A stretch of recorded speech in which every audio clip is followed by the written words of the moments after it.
got it. She's leaving again on Tuesday. I don't blame her. I'm not saying.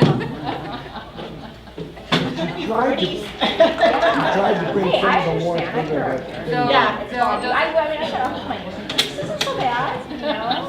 Yesterday well wasn't aware. bad. But today, Wind wasn't blowing. snow wasn't snowing. could be worse. Yeah. Yeah.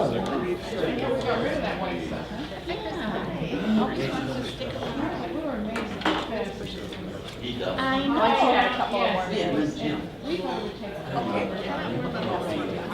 Oh, sure. Yeah.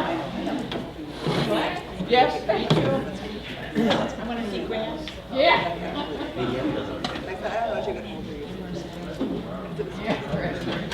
Yeah, we're just looking for grass, right? Yeah, right. We'll deal with green later.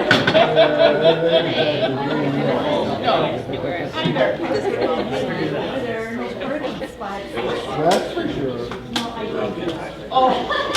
It's hard to roll out of the set. Oh, hi, Judy. Glad to meet you. Oh, honey, you're from Florida. Oh, you must be just. We went there last spring, we took a bus trip down to Springfield, told Linda was the one who said all that. Good idea.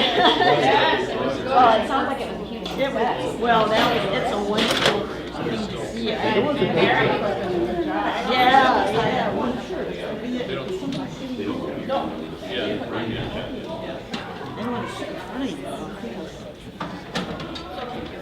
Good morning. Morning. I think we have a lot to do today, so we think we better get started. Welcome back. If you weren't here last week, we're going to have a little recap. But first of all, to start with, last week we had a handout, and the handout was a challenge. So I'm wondering if anybody, had a chance to try out the challenges. One of them was, if you're able to, consider skipping a meal this week. Did anybody try that? That's okay, just wondering. Actually, what I did is I had only liquids until dinner time, for a couple days actually. And what I found interesting is, well, what was interesting to me is, first of all, of course I was hungry. That wasn't the point. But then I tried to drink water, like, oh, maybe I can fill my stomach. And I think that's what people might do, like, well, what can I fill my stomach with? And I had the headache, and I could say, oh, yeah, I have a headache. Well, my headache probably is because I'm kind of hungry. I haven't had anything to eat.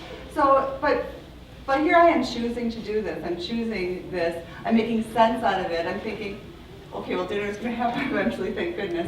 So those are my thoughts, and those thoughts are that I knew that it was going to come to an end. I knew when I ate dinner it was going to be a nutritious, good dinner. It wasn't going to be a can of ravioli. It wasn't going to be, okay, maybe bologna with 2 pieces of bread. So for me it was a good just kind of realization and thought that even during the day I thought, oh my, I'm kind of hungry. A lot of people are hungry. A lot of people go through this all the time. So it's just for me a good realization.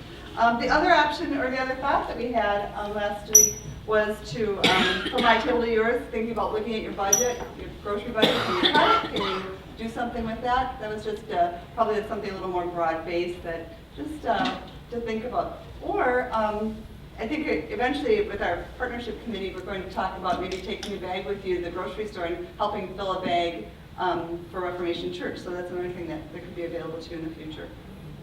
All right, so about last week, we'll just get caught up. Oh, no, we're going to go to the food bag question. And then we'll talk about what we did last week. I would just add quickly to that 30% cutting the grocery bag to that grocery bill. In the United States, does anyone know what our average level of food waste is in the United States? Food waste. Food waste? Oh, it's huge. Yeah, it's 30 to 40%. And do you know where most of that waste occurs? Families. Families. Families. It's not grocery stores, it's not restaurants, it's families. So that's where I know I'm guilty. I think this week I'm gonna make sure I eat everything that's in the refrigerator, and I always end up throwing out leftovers or whatever. So if you think about cutting your food budget from that perspective, you know, are you eating everything you buy?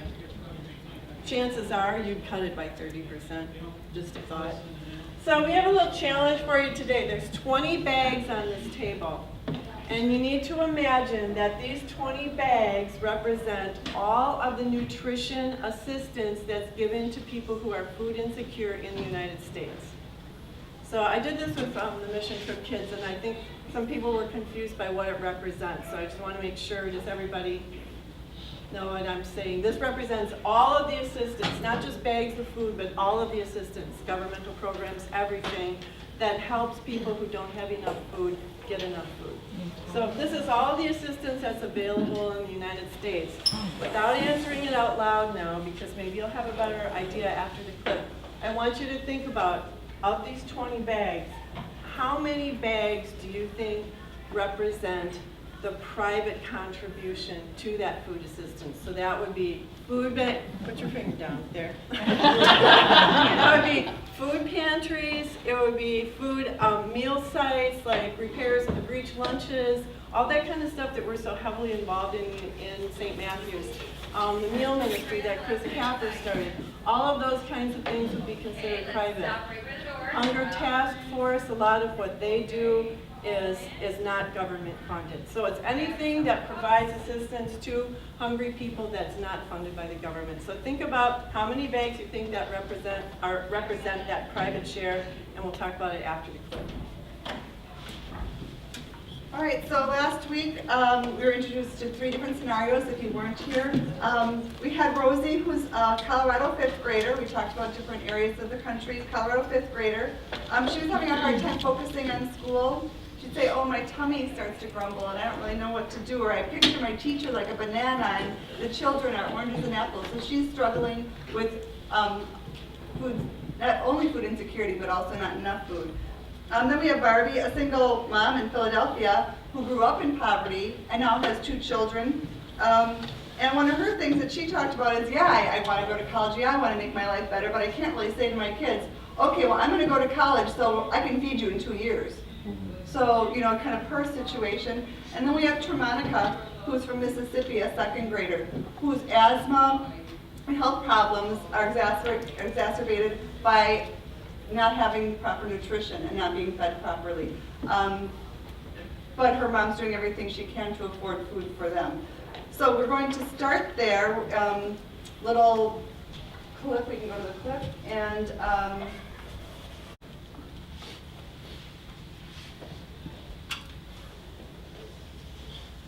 so this is probably a good time to see what kind of answers we get to this. Does anyone remember the numbers they gave on food pantries? How many we had nationally in the 70s and how many we have now? Did anyone pick up on that? 230,000. Right, so we went from 200,000 to 40,000 food banks, food pantries, meal sites, okay?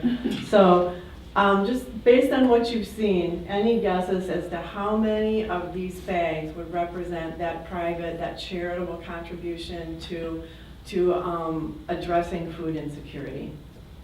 You guys cannot say this yet because you know the answer. So how many of you think it's 10 bags? Anyone more than 10? How many, Nancy? Probably 19.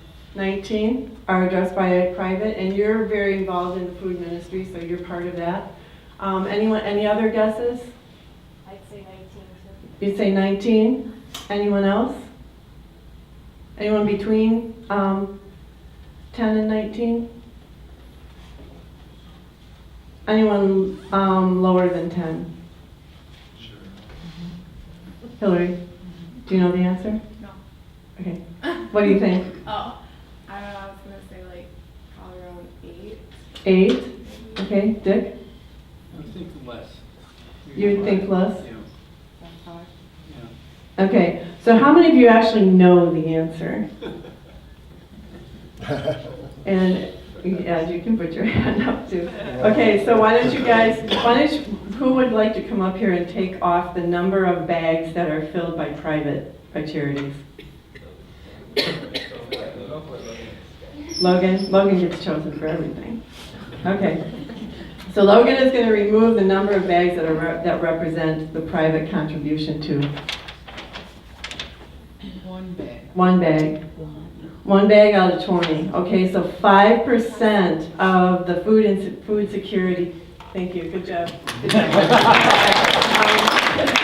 5%. And by the way, for those of you who don't know, our mission trip this year is focused on food insecurity. We're going to be going to Washington, D.C., so we've been spending a lot of time on this issue. But only 5% of it is provided by private sources. And when you think about how much time we at St. Matthew's spend on just getting food to hungry people, it's pretty incredible. So, Dave?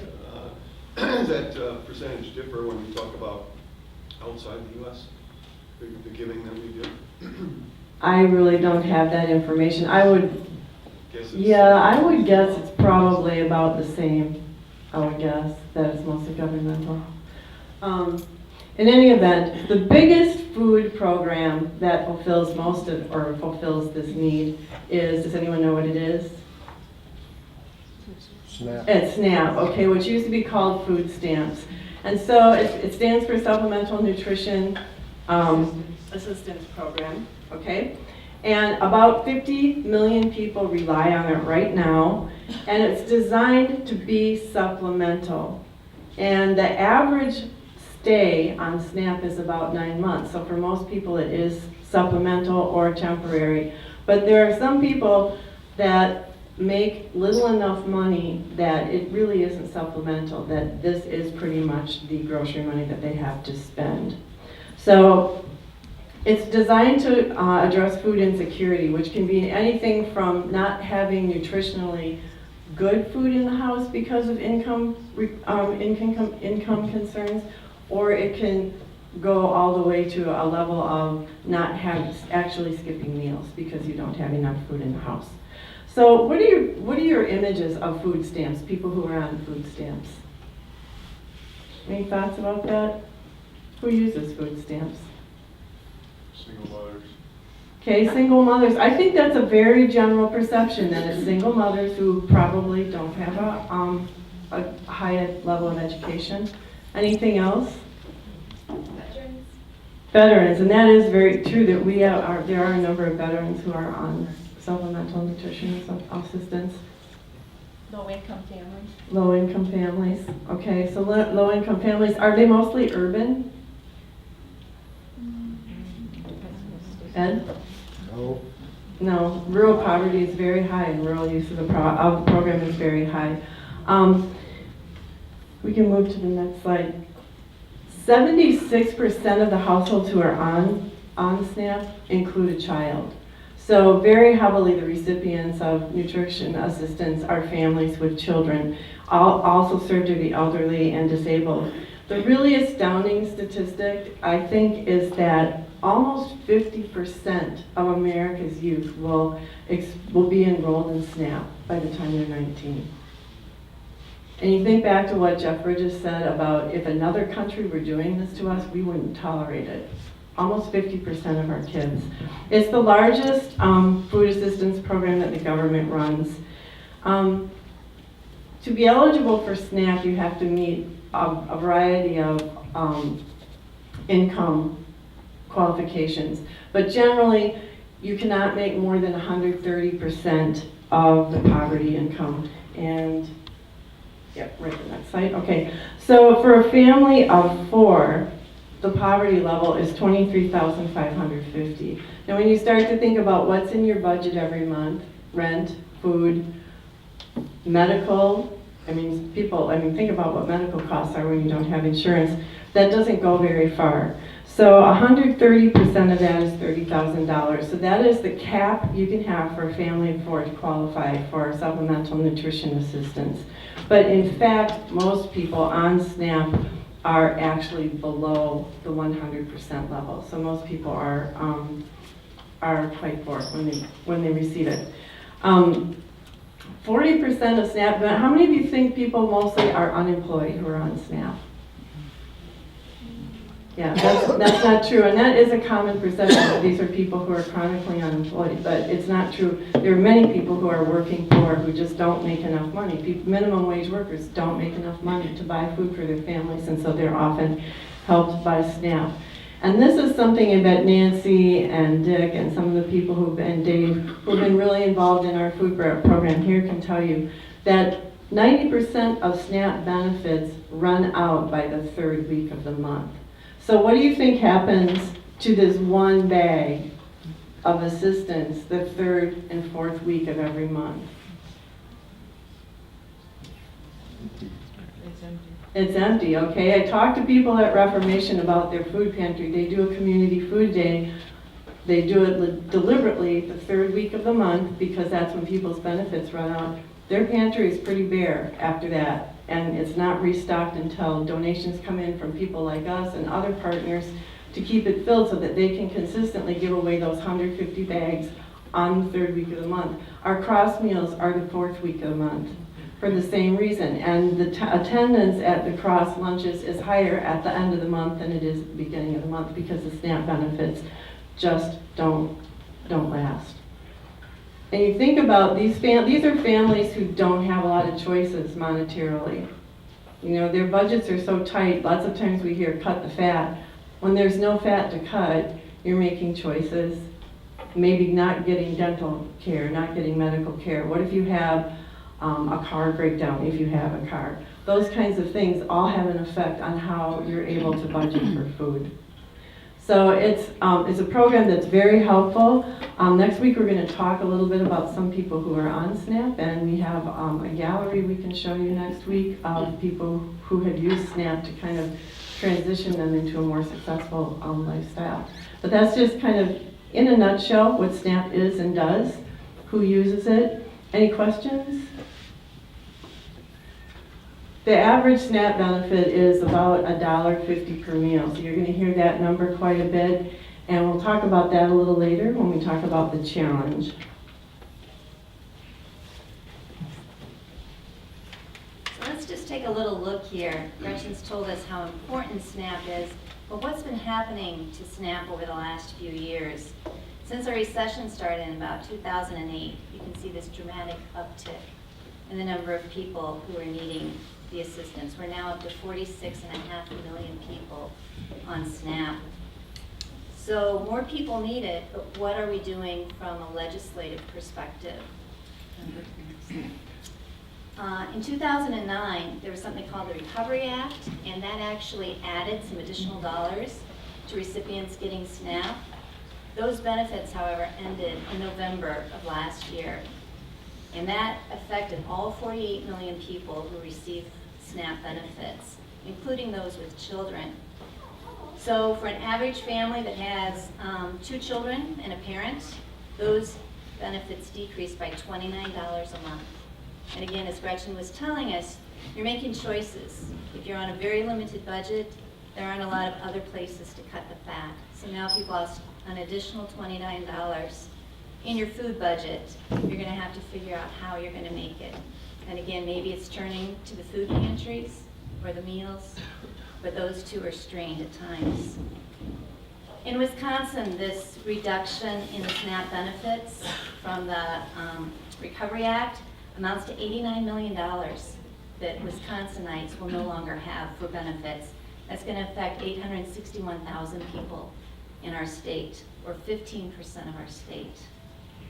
Now let's look at the Farm Bill, which was just signed into law February 7th, and it was a very bipartisan bill. It had both House and Senate bipartisan support. This bill is a $960 billion bill. Is that right? 956 billion Farm Bill for 10 years.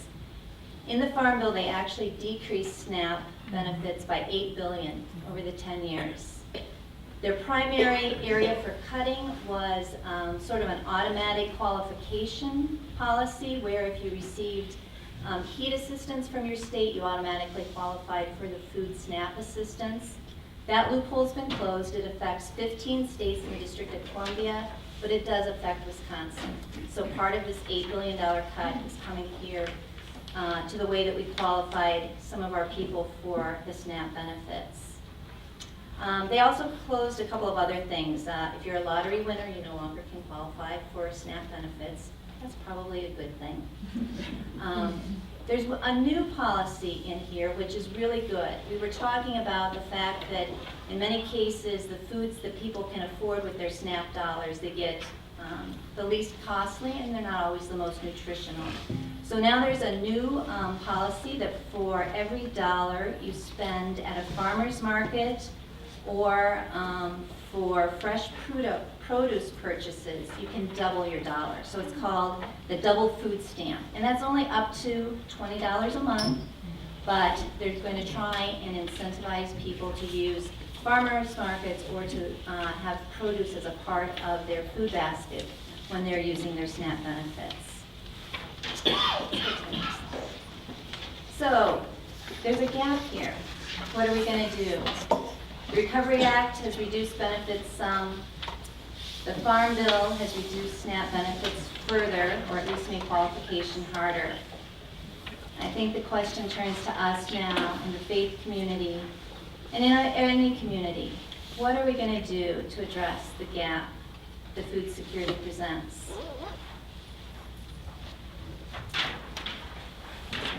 Does anyone? Go ahead. I think it's maybe a time for us as a community to look at some new innovative ideas.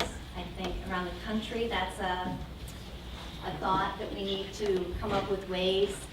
Maybe mobile food carts that go from community to community, handing out resources that people might need. And, right, and so we'll look at that even more going into next week, the whole list of different ideas on how, different ideas and getting more ideas on how to kind of work on this and kind of make a difference together.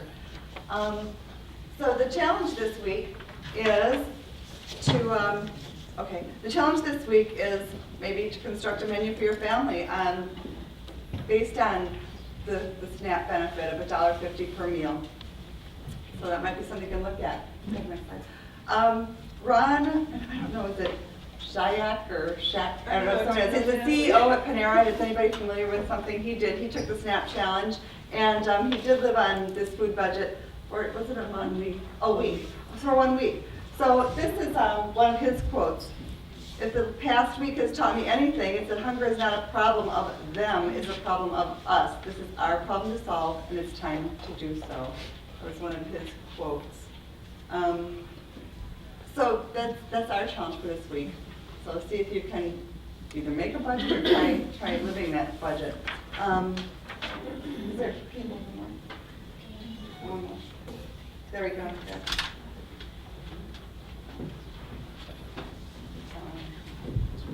Yeah.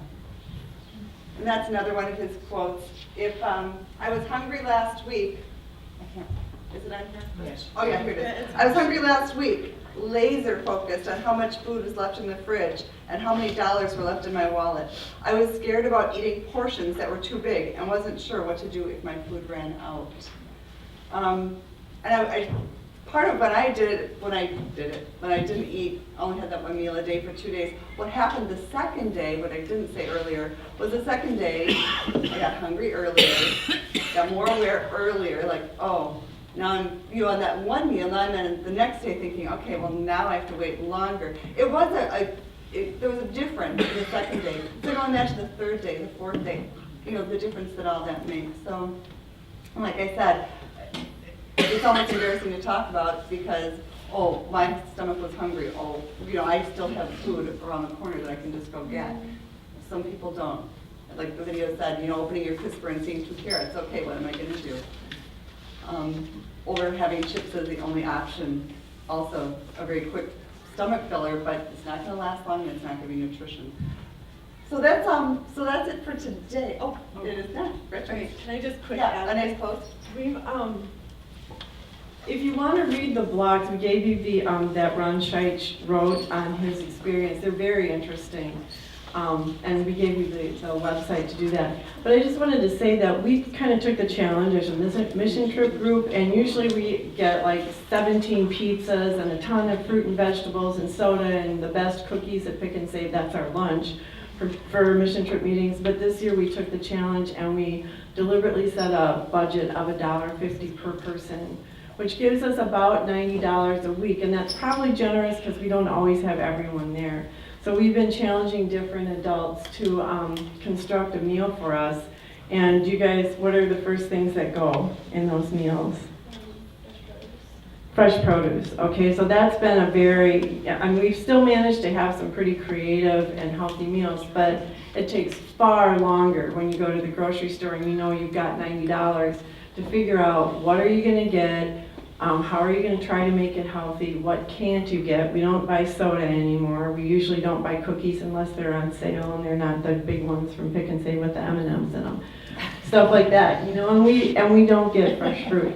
So, and that's just like Lisa said, it's a drop in the bucket, but it kind of gives you an idea of what it's like to really be that focused on how much you're spending on food. So it is kind of an exercise that takes you maybe a little step closer to what people who are living with it chronically experience. So next week we're going to be talking about, we had Gary Zeiss from Hunger Task Force come and talk to us at Mission Trip 2, and he has a suggested solution which we can include next week too. Any questions or? Next week we're going to have the video and then a testimonial board discussion. Yeah, next week we'll have the video and a testimonial. Any questions? And we will have special hunger bags soon that will be encouraging people to bring food for the Reformation Food Campaign. Unfortunately, I can't come next week, but will there be some discussion of the increasing importance of advocacy? Yes, there will. Good. And lobbying for a better farm bill. Well, that's what I mean by advocacy. Yeah. The farm bill is essential, and we should have an input in the Trouble farm is bill, because it's- that determines the SNAP. It's in place for 5 years now. Oh, So we got 5 years to work. So on we it. have a new farm bill, but there are other ways we can bills, yeah. advocate.